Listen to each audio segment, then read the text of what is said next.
welcome to the Ghosts of Harrenhal. My name's Simon. And I'm Mackelly. Thank you for joining us for episode 149 of our chapter-by-chapter book review of A Song of Ice and Fire by George Martin. Today we'll be discussing chapter 5 of A Storm of Swords, that's Davos 1. You know, at 149, normally we'd be preparing some sort of special thing for our 150th. We did it at 50, we did it at 100, but I think we've... These milestones just come around so often these days. I know, it's just, just another episode, I guess. Anyway, so we're going to chat about the chapter, and we're going to try not to spoil any future plot points for you, and hopefully we're going to provide you some entertainment along the way. We'll summarise what happened, discuss our thoughts on it, provide some useful background, compare it to the television show, indulge in a little pedantry, and cover some relevant news and listener correspondence. Be sure to check out the show notes, they'll provide you some additional information about the characters and geography of this chapter. How are you, Mackelly? I am doing well, It is a big week in the Ray house on multiple levels. Do tell. Well, as you know, Ethan is in the process, we're in the process of moving him to a town about 2.5 hours away.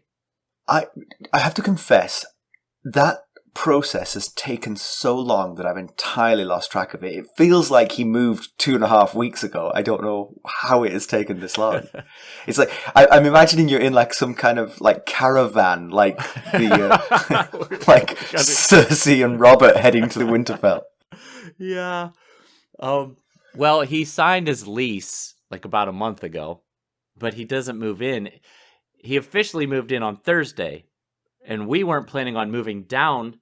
We were planning on moving them all down there on tomorrow through Monday. We were going to stay the night down there, but he had to be there in person to do some lease things. So he had to be there on Thursday when his lease started. So that's why he and I were down there on Thursday. Now, today I pick up the U-Haul, and we load it full of the furniture that he went shopping for in our house. And then... How were the prices? Yeah, they were rock bottom prices, except for they cost me a lot because Stacy went out and bought 2 new couches and 2 new beds. He only took 1 bed. She bought 2 beds. What's going on there? He took 1 couch. She bought 2. He took 1 bed. She bought 2. So it's like the opposite of buy one, get one. Yeah. It's buy one, buy a second. But that's the first, big thing we got going on in the house.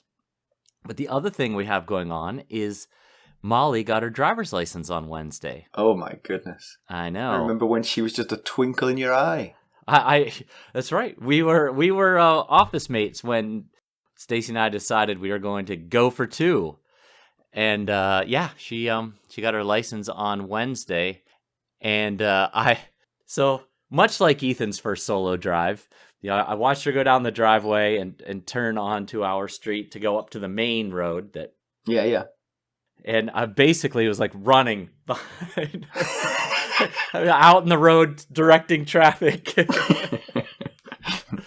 But so I couldn't be there. Because of the quarantine and everything, it's all backed up. The driver's license acquiring process is all backed up. So we had to drive, Stacy and Molly had to drive about 1.5 hours away to find a spot for her to basically just hand in her driver's log and get a formal license and of course pay a fee. And Stacy happens to have clients, patients out in that town that she and Molly were in. So it was a dual thing. So she was working while she was getting Molly her driver's license, and so I didn't go. On the way back, they stopped to get gas, and Stacy's like, "Oh, here's a good opportunity for me to teach you how to use a gas pump." And so they both get to the pump, and Molly's like, "No, wait, I want to do it myself. I think I know how to do it. I want to do it myself." So she puts Stacy's credit card in, of course, not her own. She's not a fool. Mm-hmm. And then she hits 87, the gas grade, and she grabs the pump and spins around to put it in the car. But she grabbed the pump in a way that she also squeezed the handle. So gas starts spewing out everywhere. And she's like in a panicked state of shock, and she's just holding it, and its gas is just spewing everywhere. And Stacy's going, stop, stop, stop. So Molly, in her panic shock, instead of releasing the handle, tries to put her hand over the end of the nozzle. So that's gonna do it. She did not realize that the squeeze, that there was a part of the handle she was squeezing. Stacy said their clothes, it was all over their shoes and their pants. They had another hour plus drive back to the house, and the car stunk of gasoline the whole time. That's fantastic.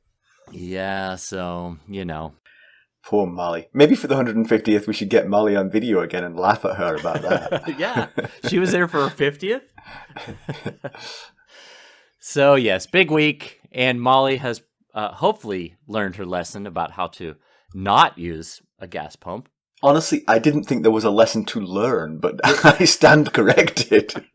Apparently, Stacy didn't either. I told Stacy, I was like, this sounds like there was some sort of education gap here between the two of you. And she was like, no, why would anyone think to grab the handle and squeeze the lever at the same time? If you ever take that kid to the gun range, be real careful. She holds it by the trigger immediately. So how are you doing, my friend? Oh, I'm okay. We're I have a tiny little story. A friend left work, had their last day of work yesterday, and because all of my friends are soccer friends, basically, we played one last soccer match with him, and it was time to stop. We were all melting in the heat, and it was overtime for us to go back to work. But we got a corner, and I was on his team, and I took the corner and I put it right on his head, and he headed it home, and we finished with that. That's the way you ride off into the sunset. Exactly. The stars aligned perfectly. That's good stuff. Do I know this friend? His name's Philippe. Oh, yes, I do. Yeah. I know him through you, through soccer. Yeah. You played soccer with him for more than a decade. He's the one who I've been on the European soccer trips with several times. Right, yes. All right. Well, we've padded as much as we can, but it is time to get down to business on the shortest chapter in the Song of Ice and Fire. So let's get down to business. How did we leave Davos, the Onion Knight, Seaworth? Last we saw of Davos, it was looking pretty bad. Honestly, I'm just glad to see him still having a POV, because I thought he was a goner. Yep. He was de-shipped in the Blackwater rush by the explosion of the wildfire, so now he's in the water along with lots of men, lots of ships, lots of wildfire. Right. The current of the river was taking him towards the boom chain, which Tyrion and Bronn had so carefully put in their way. The boom chain was backing up with flaming ships of fire, so it wasn't just a chain anymore, which a human swimmer could swim under and come out the other end. It's now thick with burning ships. Yes. So he's being dragged towards this, and we assumed his death was certain. Mackelly, why don't we give him the summary of this one? All right. Well, Davos is alive, as you just explained. He's doing fine. Feather bed, glass of fine wine at hand. No, okay. Not exactly, but he is alive. He's marooned on a rock formation far out in the Blackwater Bay. It's nothing more than a rock with a 15-foot spire sticking out of it. There's a small cave in the rock for pseudo-shelter, and that's about it for creature comfort. Otherwise, he's starving, dying of thirst, and sick from exposure. God, what a whiner. I know, really. He watches a sail come into view. Unless it changes course, it is headed in his direction. It could mean salvation, if he wants it. He's not sure that he does. He thinks of his sons who sailed into battle with him, almost certainly dead. Why should he live when they died? He tells himself to hide in the cave until the ship goes by, and then join his sons at the bottom of the sea. He's a sailor. He's meant to die at sea. He thinks back to the battle, how he'd been thrown from his ship, Black Betha, when the wildfire exploded. he couldn't search the water for any of his sons because the river current was swiftly taking him toward the burning hell caught in the boom chain, which you so accurately described.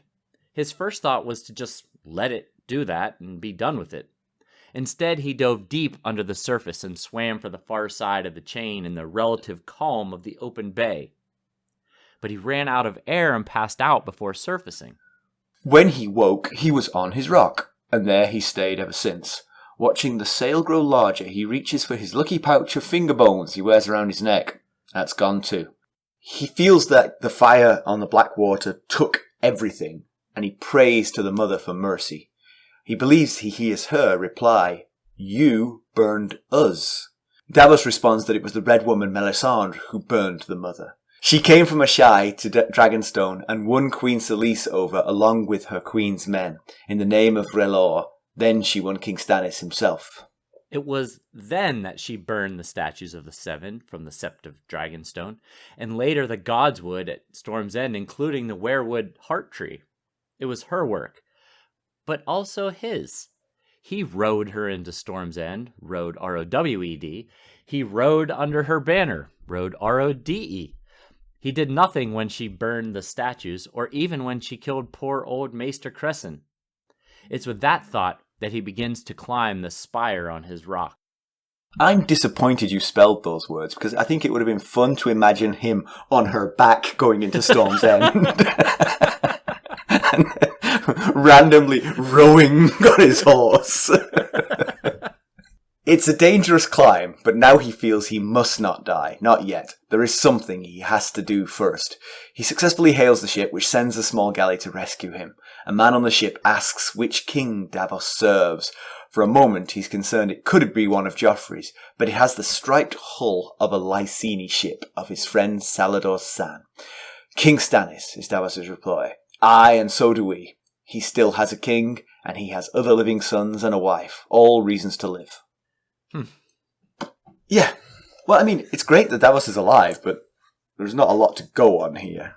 Right. Yes. And to be fair to George Martin, describing thirst and sunburn are slightly boring after more than a sentence or two. So, yeah, I get why this chapter is here, because it shows how there's a possible metamorphosis going on with Davos.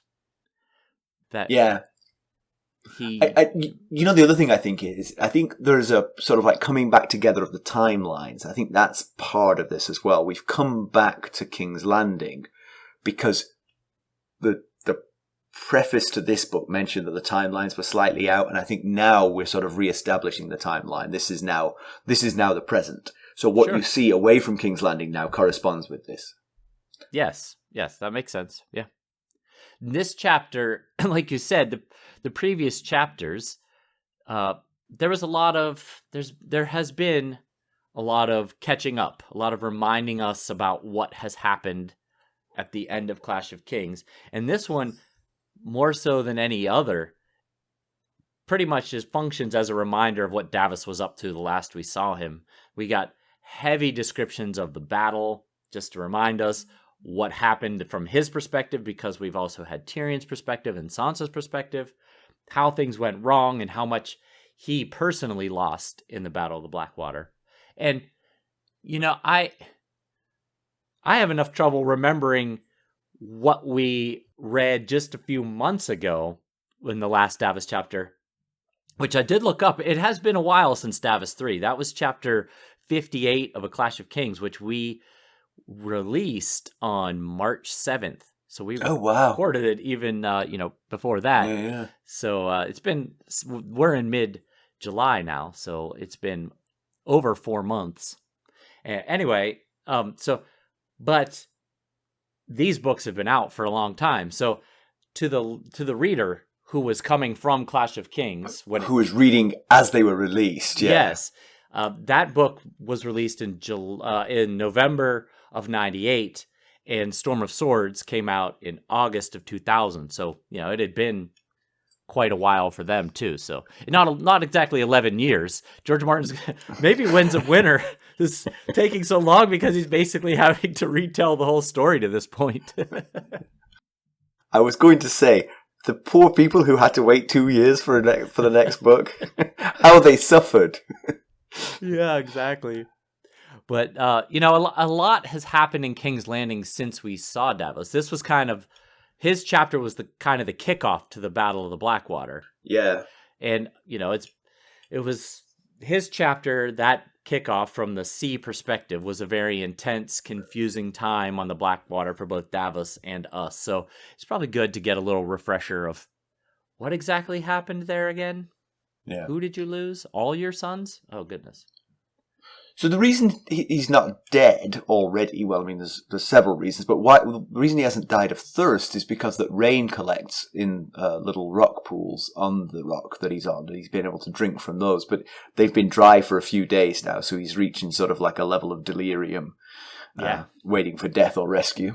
Yeah, when he mentioned he couldn't remember because he said he thinks days are hard to track when you're marooned on a rock in the sea.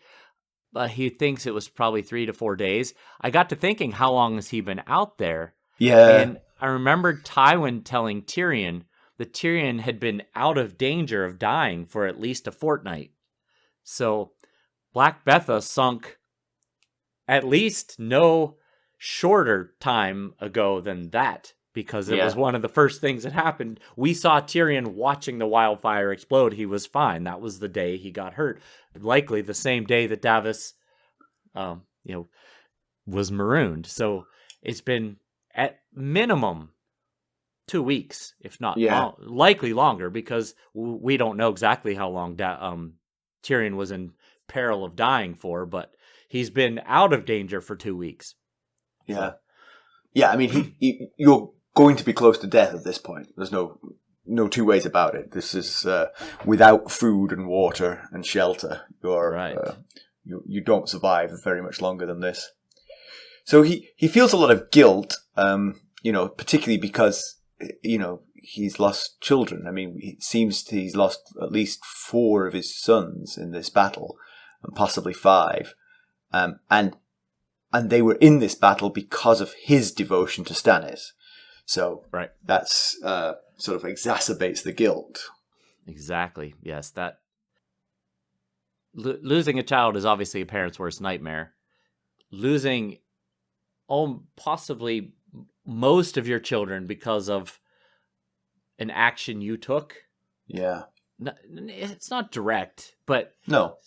Davos leading his sons into the sea life and supporting Stannis, it's all in his mind, his fault that his sons are likely dead. That's I could see why he's struggling to whether he wants to keep going or not. Yeah. So, but he does have other children. That's one thing to bear in mind. Yes, he does have absolutely. Other children. Yes, and he does eventually come out of his guilt-induced thoughts of suicide. And realizes I have other children and I have a wife. Yeah. But we'll just real quick recap the sons that he likely lost. We might as well, Mackelly. We don't have an awful lot more to talk about, So we start with Dale. He's the oldest. He is married, but no children, as we learn in this chapter. And he was the captain on the ship Wraith. Allard is the second son. He's captain of the Lady Maria, who's named after Allard's mother. He's the one who was renowned for speaking his mind. Davos thought that if he hadn't been raised up to be a knight by Stannis, he would have ended up on the wall. Might be, in hindsight, I guess. Yes. Although he might be out on that great ranging. Yeah. So, regardless of the options here, neither are great. Mathos is the third son, and he was second on Davos's ship Black Betha, which Black Betha is named after Aegon V's wife, Betha Blackwood. I assumed that the second on a ship would have been the second in command, but I was curious, what does a second mean? So I looked it up. It's actually third in command based on my quick Google research. The captain is obviously first. Right. Chief mate is second, and then second mate is third. So... but he was standing next to Davos when the wildfire exploded, and Davos never saw him again. Yeah, I think in the TV show, Mathos and Dale perhaps are merged into one, and you actually see him hit by wildfire in the explosion. And Davos, you sort of see it from Davos's perspective, so you're pretty sure he was killed. Right. But that's a TV show; it's not the same. Right. Marek was the oar master on the flagship Fury, so he definitely is unlikely to have survived. Right. That was in the front row, center of the front row. And then, so he says, well, he doesn't, he's thinking most of this. Well, he's probably talking to himself a bit when you're stuck on an island. Hard to tell what's thought and what's voice here. I can't remember whether there were quotations around it or not, but. If you leave me in the house for more than an hour, I talk out loud to myself. So 2 weeks on a rock, for sure. He thinks perhaps Devon as well, meaning perhaps Devon is dead as well. And the reason he separates Devon from the others to this point is because the others were all on ships. Right. But Devon is Stannis' squire, so he was on the land, not on a ship. So he doesn't know. Davos doesn't know if, at this point, he doesn't know if Stannis is alive. He doesn't know if Devon is alive. And so Devon is around 12-ish, by the way. So he's a rather young one. Davos has no idea if Devon was in the fighting or not. I mean, from what he saw, the fleet was exploded and blew up. And that would mean that there was very little chance of Stannis getting across the river to fight at King's Landing itself. Right. He doesn't know probably that didn't happen, because how would he get across? I mean, like, we've talked about people dancing across the boom chain before, but that's not very likely that a whole army could come across. And he certainly wouldn't know about the fact that Stannis' army was attacked on their side of the Blackwater Rush by the combined forces of Tywin and Ghost Renly and the Tyrells. Ghost Renly, yes, right. Yeah. Right, yeah, he doesn't know any of this. He's just, he's in a dark place because he is pretty sure four of his sons died. So, he's thinking Devon might have died as well, but yes, he doesn't know. He can only sit and wonder about that. But from his perspective, logically, he would assume that he was not involved in the fighting, that Stannis retreated when the fleet blew up and Devon was safe. Yeah, certainly. If he was in a rosier state of mind, he might think, oh, they probably just went back to Storm's End when things went wrong. But then he thinks at the end of the chapter, he remembers, I have other sons. And he does. He's got Stannis, which is now the oldest of the two that were left at home. And Stannis is 10-ish, and he's at home with Davos' wife, Marya. And Stefan is 6, roughly, also at home on Cape Wrath. So, back to what we were talking about earlier. So Davos is both fighting to survive and fighting the desire to want to survive, which would make it incredibly tough to fight off all that's trying to kill you when you're not sure you want or deserve to live. Yeah. And he's constantly reliving the battle, which is probably what would happen if you went through that kind of trauma. Absolutely. But it's probably exacerbated by the fact he's got nothing else to think about. It's not like, he's got anything to distract him from this. And so the loss of his sons is constantly being stoked by these recollections. Yeah, which, you're dying of starvation, you're dying of thirst, and he's got a fever because he's been exposed to the elements for probably, if we're thinking that this now catches us up to everything is lined up again, then it's been at least 2 weeks he's been stuck on this rock. Yeah. One thing you have, like you said, you have nothing else to think about but just be consumed by your grief and your feeling of responsibility that it's your fault your sons have likely died. But, one thing he doesn't do, he does not spend a lot, at least in the time we spend with him, which seems to just be like maybe a half hour of his time here. He doesn't spend a lot of time pondering the fate of Stannis, for one, so dedicated to his king. But as we've been discussing, the loss of his sons take precedent over thinking about whether his king is alive or how his king's faring. But again, I keep thinking to myself that if I'm him and I don't have any more information, that I would just assume that Stannis retreated. Because what else could Stannis do? There was no way for either side of that battle to fight the other side because there was a burning river in between them. Right. The fact that the boats sort of like formed a temporary bridge is far-fetched. It wouldn't occur to you. Yeah, a few ships did get across, remember, in that Tyrion chapter, but not... True. You'd have to imagine it would take quite an amount of ships to get across to get critical mass. Right, and certainly Davos's recollection of what was going on the Blackwater rush was that no one would ever get across that river. Right. Yes, you're right. Yeah. What he saw was nothing but fire and explosion. So in his mind, he probably thought there's no way any ships got across that. Right. Yes, so this battle is essentially over. So that's probably why he's not spending a lot of time thinking about Stannis, because he's like, well, Stannis has abandoned me and everybody else at this point. Yeah, that's true. He does, the very last sentence or two of the chapter does inform Davos that Stannis lives when the man on the boat says, which king do you support? And he says, Stannis. And he said, so do we. You doubt he'd be asking that question if Stannis was dead.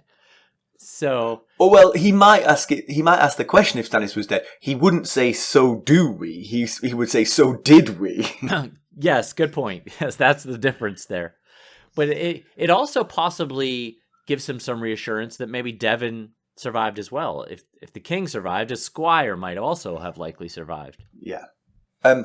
So sort of thinking back on Davos's sort of progression to this point, back when we first met him, which was in Clash of Kings, he sounded like he always expected to be the Onion Knight, low-born from Flea Bottom, but elevated to landed knight, which meant that he would always be looked down upon by the nobles. And we've seen sort of some evidence of that in the chapters. We've seen his counsel being disregarded by the higher-born advisors. True.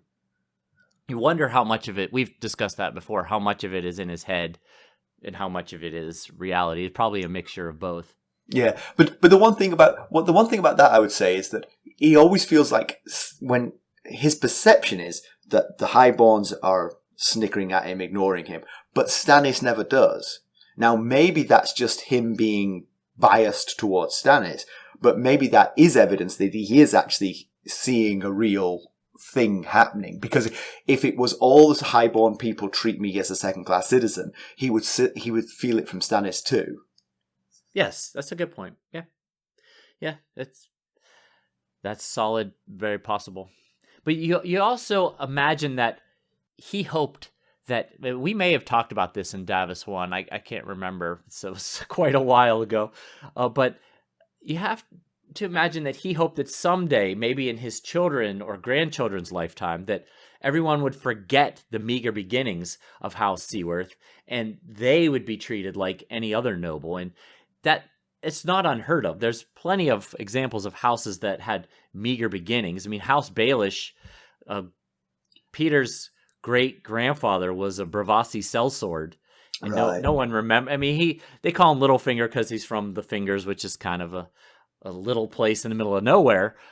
But, they don't recall that, your great-grandfather was a Bravasi sellsword. Your house means nothing. And if you remember, House Clegane, the founder of House Clegane was a kennel master who saved a Lannister lord and was raised to nobility that way. So, it very well likely would happen.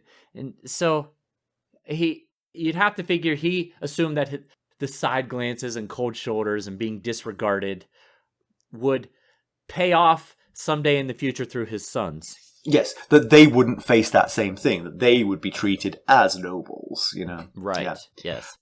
You could kind of see that progression happening a little bit, because back in that Davos 1, when they were walking from the burned statues to when he was sitting in the pub with Salador San and he was walking with Allard and Dale, he was thinking that his sons forget their roots already. And the older ones were alive when he was just a smuggler, yeah. And he thinks that they only see the tall black ship on their sigil. They're blind to the onion.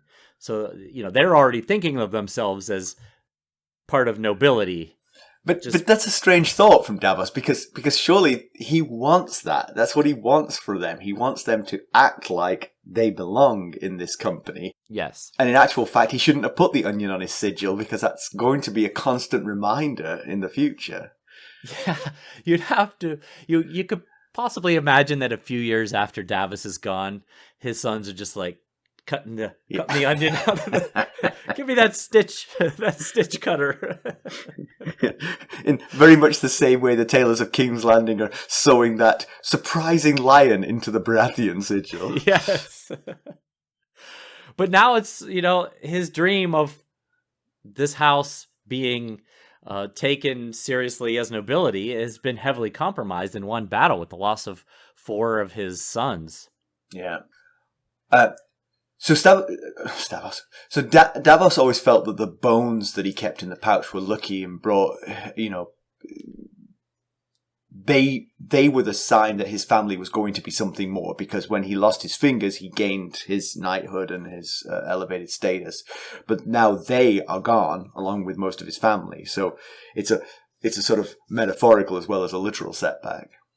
Yeah, and you wonder if he thinks the two might be related, even though they technically happen in reverse order. Right. The explosion happened first, then because of the swimming and the near drowning, he lost his bones. But, he's also starving and dehydrated and has quite the fever. So he might be thinking, I've lost my bones. This is why all this bad luck is happening.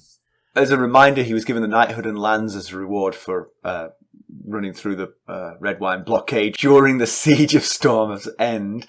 But then, because Stannis is Stannis, he also removed his fingers for the past crimes of smuggling that he'd committed. So that's so Stannis. Except when it suits him. Yes, right. So, like we mentioned in the summary, Davos thinks he hears the mother's voice when he prays to her for mercy because the fire took everything from him. And she's got a point. Yeah. Praying to the god when you've just burned the effigies of the god. It's a little rich. Yes, and he responds, it was her who burned you. The red woman, of course, he's referring to Melisandre.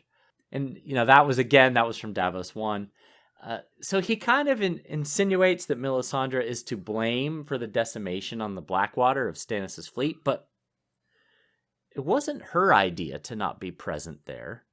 Right, but if you've suddenly found religion the way Davos has here, then you could blame her for the fact that the gods didn't look after you because she was the one who burned. Oh, yes. But I do agree. It is a little bit unfair. Stannis was winning left and right while she was in his company. And then when she was sent away, it all went horribly wrong. So, yeah. Stannis made the decision to leave her on Dragonstone for this battle because some of his advisors told him she would get credit for the victory if she were here or there. So, yeah. And so Davos thinks that maybe the gods are punishing them. But of course, the thing about religion is it's very fungible in this way, sort of, he can say, it's because you burned the 7. She could say, it's because you left me at home. Relor was mad at you. Yes. Whichever god you believe in is the one who was exacting revenge on you, Battle of the gods here, I guess. Yeah. But it does make this mission I put that in air quotes, so all of you could see that, of course, makes this mission at the end of this chapter feel very religious. He thinks the mother sent this ship. She had a task for him. Yeah, and although he doesn't say it, it definitely feels like it is getting revenge on Melisandre more than helping Stannis. I mean, obviously, it could be, I've got to get back to help Stannis to achieve his birthright, but it's more, just the sense of it, the sort of steely resolve that seems to sort of come over him definitely feels more like, I'm going to get Melisandre and teach her a lesson. But again, I feel she's a little bit maligned here. She was not the one who ran the whole fleet into the Blackwater Rush. Yes. That's a solid point. What is this something he has to do? As he put it, he had to live for a little while more at least. And yes, so there's a few options, like you just mentioned. Take revenge on Melisandre for bringing the gods' wrath down on them. Get to Stannis and help him recover now that he knows he's alive. Maybe he needs to feels the need, like Stannis has gotten bad advice, and so he needs to be there to help shield him from the likes of Queen Selyse and Melisandre and Queen Selyse's uncle, who is his Hand of the King, Axel Florent. Yeah. But then there's a fourth option of to tend to his wife and his living sons, Stannis and Steffan, as they find out the tragic news about the rest of their family. Here's why I think you can pretty much pin it on the revenge on Melisandre. Because he says, I have to live for a little while more at least. Because all of the others are ongoing things. They're not things that... But if you kill Melisandre, then your day is done. And so that's why it feels like that's what he's specifically referring to. It's probably a combination of these things. It would be nice if he would go and give his wife and remaining family some succor in their time of grief. But I think he's gone laser focused on... Yeah, absolutely. Yeah, that makes a lot of sense. It really does. It seems like that, based on the way the chapter unfolded, that seems like the leading candidate. But he also blames himself a lot. You know, in typical Davos fashion, he puts a lot of blame, a lot of focus on his own faults and flaws. You know, like I mentioned in the summary, he rode her, R-O-W-E-D, her into Storm's End. Watched the statues burn and did nothing, and also did nothing when Crescent died. There were some lords who did take significant umbrage to the burning of the statues and did try and put up a fight and take a stand. I'm pretty sure they all died. So, you know, that would likely have been the outcome here. Yes, certainly Crescent died for his... Exactly, yes. But I just feel like he's being, you know, I get it. He's in a dark place, a very dark place. Dark as you could possibly be in, pretty much. So, but I get that, but he's, you know, a bit hard on himself. He in every instance, he was doing his king's bidding.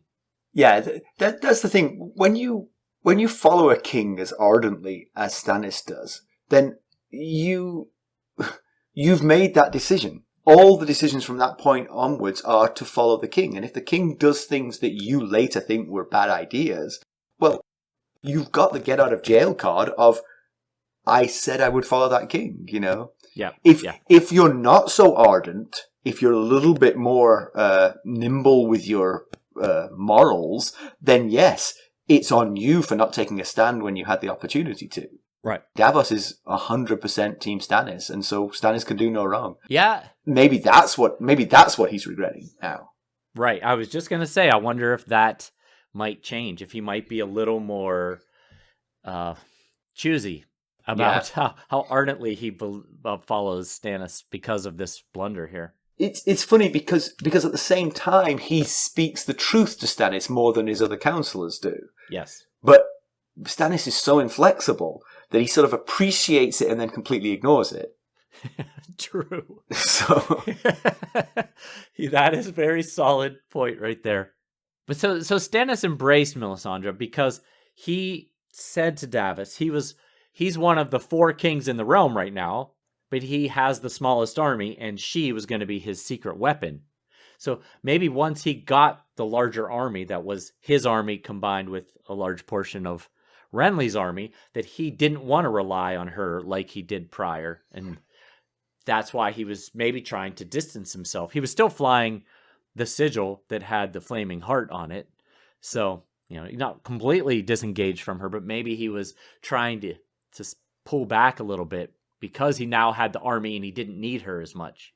Yeah, that is interesting because, I mean, obviously there was the I mean, all of this is somewhat strategic. The strategic point of not having her there so that the victory wasn't hers, it was that of the armies. Right. But yeah, perhaps the sort of like, you're absolutely right. While he was the complete outsider to the throne because of the size of his army, he really needed something, you know, he needed a joker. Right. And that's what Melisandre was. Well, now he's amassed just about the largest army in Westeros, and so he didn't need her anymore. And so maybe, had this gone the right way, maybe she was always going to get further and further ostracized from him. Yeah. Yes, exactly. That's possible. Things didn't go that way, but yes. It's very... So now his army shrunk again. He's probably going to go back to her and sort of like apologize for his mistakes. And she'll say, "I told you so." Yeah. But of course, it's easier to blame Melisandre than it is Stannis. He already had a distaste for her, yet Stannis benefited from all of her doings and suffered from her one glaring absence. So, he seems to fully blame Melisandre for this issue, for everything that's gone wrong. But not at least not that we've seen, not quite blame Stannis as much, even though Stannis had the ultimate say. And Stannis was getting a lot of benefit from what Melisandre had been doing for him to that point. Yeah. All of this sort of points to the fact that Davos is a better character than, well, I don't mean a better character, I mean a better person than the likes of Cersei or Joffrey, because, he is soul-searching about his role in the mistakes that have been made. And that's the last thing Cersei or Joffrey would do. They would search others' souls. Yes, they would. That's a good way to put it. They would definitely find a scapegoat and rationalize why they were not to blame. Well, Davos does the exact opposite. Davos has previously told us on several occasions that he isn't devout. He said that he prays to the smith for ship health and to the mother for successful birth of her sons, but it's kind of like a habit, a rote thing, rather than any kind of devotion. But he does think he hears the voice of the mother here. There's a lot going on. I mean, he is desperately thirsty and fevered, and but this hallucination might sort of open his eyes to sort of like a religious conversion, a sort of Damascean conversion, if you will, which would further put him at odds with Melisandre. Yes, absolutely. I'm not the most religious. I don't have the best knowledge of religious texts, but there's probably plenty of stories of non-believers getting signs when at rock bottom and becoming devout. So, will that be the story we see here with Davos as well? Or is it one of those things that helps him get through a tough time, and then when he's back on Dragonstone and he really does have fine wine at hand and a feather bed to sleep on, if he'll discard these notions? I think even if he's on Dragonstone, he still doesn't get the feather bed. It's still it's just a bigger rock. That's a good point. So, as we were just saying, this could be just a delirious man hearing voices that might be what he leads him to what he needs in order to get off this rock, gives him the steel his resolution to get to hail the ship. Or could this possibly be the first example that I can think of the Seven doing anything useful in this story? Because so far, it's only been the old gods and R'hllor who have shown any true power. R'hllor, we've seen several instances of the shadow assassin doing doing the bidding of Melisandre, but we've also seen Bran warging and Jon warging, and being that there is a weirwood tree involved, it seems like there must be likely some old god stuff going on there as well.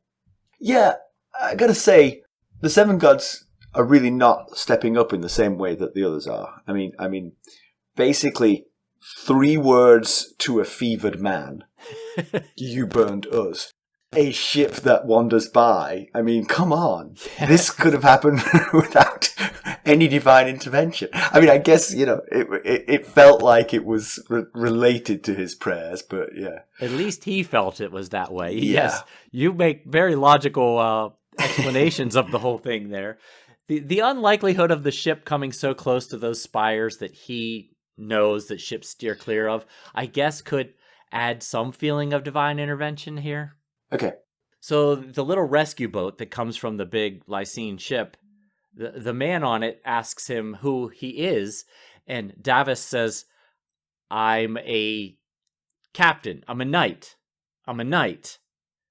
And I wondered if he went with knight over captain, because any mention of some level of nobility would increase his chances of, at the very least, being taken as captive, rather than if you're just some lowly ship captain, you might be killed or left for dead.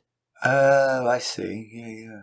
But anyway, all to the good. It turns out they were on his side. So, but he had figured that out, basically, hadn't he? He was pretty confident that he saw that it was a Lysini ship, and so he was. Yes. He reckoned they were going to be on his side, but still, it's a scary moment. Yeah, he had a momentary thought of, oh, this could be one of Joff's, and then right. Clearer head thought, nope, that is definitely a Lysini ship. The striped hull indicates as such. Now, of course, it could have been a ship that Joff's men had taken, because they were short-staffed, but they true. didn't have I mean, a lot of ships. True. The Lysini ships could have landed on the King's Landing side of the river, and the crew decimated and the ships impounded. Yeah, absolutely, that's true. Yeah. Or they were only purchased by Stannis. Right. They could have gone over. Switch sides. So, yeah. Either way, though, Salladhor Saan if Salladhor Saan survived, which his ships were out at sea, so he had a better chance than the rest. He and Davos are friends, so yeah. Do you have some background for us? I do have a little background. As you might imagine, again, this chapter was not rife with background opportunities. But so Davos tells us that the rock formation he finds himself stranded on in the Blackwater Bay is known as the Spears of the Merling King. And I thought, oh, good, I'll look up the Merling King. Well, not a lot of info provided on the Merling King. He seems to be some kind of water god. So that's the best I could do there. However, there is an interesting character associated with the Merling King. Okay. That I thought I'd mention. Her name is Ursula Upcliffe, a member of House Upcliffe of Witch Isle, who lived during the coming of the Andals to Westeros. Ursula called herself the bride of the Merling King. Okay. And not surprisingly, Ursula was thought to be a sorceress, hailing from Witch Isle and all. The clues were all there, yes. Yeah, they were, yes, quite. Anyway, Ursula joined the alliance of First Men houses, petty kings, and clans summoned by Robar II Royce, the High King of the Vale, the Fingers, and the Mountains of the Moon, to fight against the Andals. Ursula rode a blood-red horse in the Battle of the Seven Stars, during which she tried to curse Andal warrior Torgold Tullet, also possibly ancestor to our buddy Ed Tullet of the Night's Watch. However, according to legend, her attempt didn't go very well, as Torgold leapt upon Ursula's horse, grabbed her face, and tore her head off of her shoulders while she screamed for help. Blimey. Yeah, so that didn't end well at all. Now, Ursula Upcliffe may be a nod by Martin to the sea witch Ursula in Disney's The Little Mermaid. She was, named Ursula, and she was a witch. Does The Little Mermaid predate this? I think The Little Mermaid came out in the early 90s. You know what's strange to me is, for me, all Disney movies are utterly contemporary. They all feel like they came out in the last 3 or 4 years. Yes. I think that one came out in the early... I believe I remember watching that in the early 90s in my life. As a child. As a child, yes, exactly. Or Ursula could also be a nod to the late, great Ursula K. Le Guin, whom Martin apparently greatly admired, and I have to say on a personal note, as did I. I very much enjoyed her Earthsea series. I'm currently reading an Ursula Le Guin book. Oh, yeah. Lavinia, sort of retelling of Lavinia from sort of Roman mythology. Oh, wow. Good timing for this particular background piece, then. So, comparison with the television show, this is captured apart from all of the recapping stuff. He is sunburnt and dry-throated on the rock. He sees a ship. He waves. We don't see the sort of hesitation about whether he wants to survive. He waves madly. The ship comes. He doesn't recognize any markings on the ship, so he has to take his life in his hands when he declares for Stannis. But turns out they were Team Stannis too. So, phew. The next scene, I don't know if this is a spoiler, but the next scene, he's on board the ship talking to Salador-san. Okay. So, all right. Pedantry, I couldn't find anything. The only thing I would say is I think it's a bit strange to have this rock formation in the sea, but, I mean, not impossible. Right. Yeah. I didn't really have anything either. So news and notes. Why don't you take this one? It's very interesting. Okay. So back in 2012, a decade ago, the bones of a dinosaur were discovered in northern Argentina. And researchers have spent the past decade studying and comparing the bones with existing ones. And on July 7th of this year, 2022, they announced in Current Biology that it is indeed one they've never seen before. And it's in similar size and shape to the T-Rex, including those tiny little arms they have. Yet it went extinct 20 million years before the T-Rex's arrival, so they don't believe there's any connection between the two. So, you might ask yourself, why am I telling you all this? Well, it's because the layperson's name given to this mighty beast is Meraxus gigas. Meraxus! Yes, if that sounds familiar, it's because it's named after the dragon ridden by Rhaenys Targaryen herself. Now, Meraxus gigas, whose official name is so long, I don't know that maybe you want to try reading that word? I think it's Campanus carcharodontosaurid. Okay, what he said.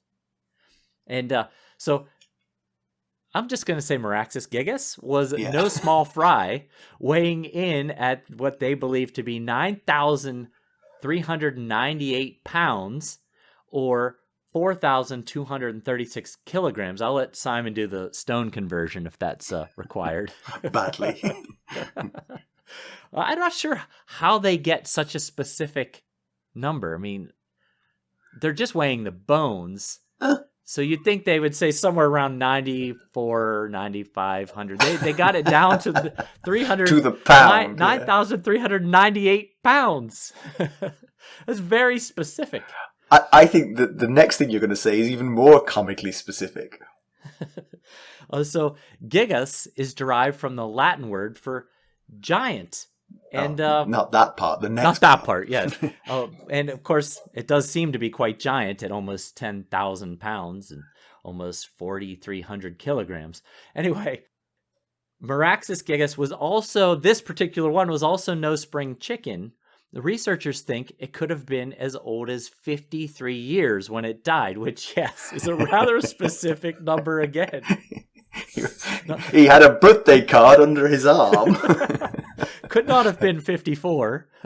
Had to have been as old as 53. But 53 years makes it the oldest living non-avian theropod currently known. And one other fun fact here, much like dragons from A Song of Ice and Fire, Meraxus gigas continued to grow even after reaching maturity, and researchers believe maturity for Meraxus gigas was somewhere from 30 to 40 years old. It is astonishing what they can figure out from the bones. It really is. It is. Yes. How much of, I'm curious, I would love to know how much of that is like, we're pretty certain about that, and how much of it is like, wild like swing. So there's a new paperback edition of Fire and Blood out, which features art from House of the Dragon. Yeah, it's in nice trade and mass market paperback form. So I think trade is like that heavier, thicker paperback version, and mass market is that the littler version. We're gonna do the live video chat with our Lord Paramount and Royal Kingsguard on Saturday, July 30th at noon Eastern Time. That'll be so much fun. Every time when it's over, I'm like, oh, I wish we had more time, because we get into such fun discussions and stuff. I hope more of you will come join us.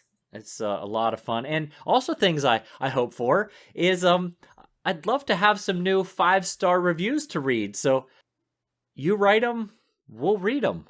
Definitely, for sure.